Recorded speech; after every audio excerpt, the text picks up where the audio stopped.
স্টেশনে ট্রেন আসে, ট্রেন যায়, দিন গড়ায়, সন্ধ্যা নামে।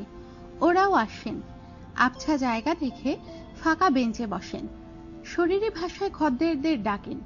ধারে কাছে লজ আছে এক আধটা, আর আছে বন্ধ কারখানার কুলি লাইনের পরিত্যক্ত কোয়ার্টার। স্টেশনের পাশেই কালী মন্দির, ফেরিঘাটও ঢিল ছোড়া দূরত্বে। সবসময় লোক চলাচল করছে এই স্টেশন দিয়ে। রাতের দিকে একটু ফাঁকা হলেই স্টেশনের মধ্যেই দোকানের গলি ঘুপচিতে শরীরী ছোঁয়ার বিনিময়ে 200-100 টাকা রোজগার হয়। ভারতের শ্যামনগর স্টেশনে এই ব্যবসা বহুদিন ধরেই চলে আসছে। পর্তুগিজদের সময়ে ও ব্রিটিশদের শাসনকালেও শ্যামনগরের আশেপাশের কয়েকটি মন্দিরে দেবদাসী প্রথার কথা শোনা যায়। কিন্তু স্টেশনে এই ব্যবসার বহর হাল ফিলে বেড়েছে।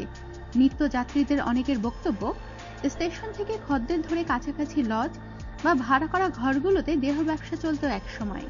ইদানিং দোকানের পাশে অন্ধকার ফাঁকা জায়গাতেও সংক্ষেপে কাজ সারছে অনেকেই।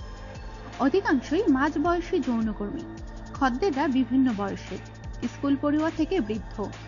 শ্যামনগরের স্টেশনের 2 নম্বর প্ল্যাটফর্মে রেল পুলিশের আউটপোস্ট। গোটা স্টেশনে রেলকর্মীদের নজরদারিও থাকে, কিন্তু দেখেও না দেখার ভান। এই ব্যবসায় আর 5 জন হকারের মতো রেল পুলিশকে মাসোহারার ব্যবস্থা আছে বলে অভিযোগ শোনা যায় নানা মহলে। সস্তা প্রসাধনের মোড়কে নিজেকে ঢেকে এই ব্যবসায় প্রায় 20 বছর পার করা শাহানা নাগ, রুমিয়া দাসদের বক্তব্য, পারিশ্রমিক না দিয়ে চলে যাওয়া লোকের সংখ্যা প্রচুর।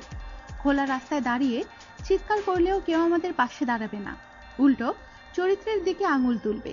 স্টেশনটা অনেক নিরাপদ আমাদের কাছে, কিন্তু দেশের ইমমরাল ট্রাফিক অ্যাক্টে স্টেশন দেহ ব্যবসা মোটেই বৈধ নয়। এ নিয়ে প্রশ্ন তুলেছেন স্থানীয় নোয়াপাড়ার বিধায়ক মধুসূদন ঘোষ। তিনি বলেন, বিষয়টা নিয়ে আমরা আগেও রেল প্রশাসনের সঙ্গে কথা বলেছি, চিঠিপত্র তৈরি করছি।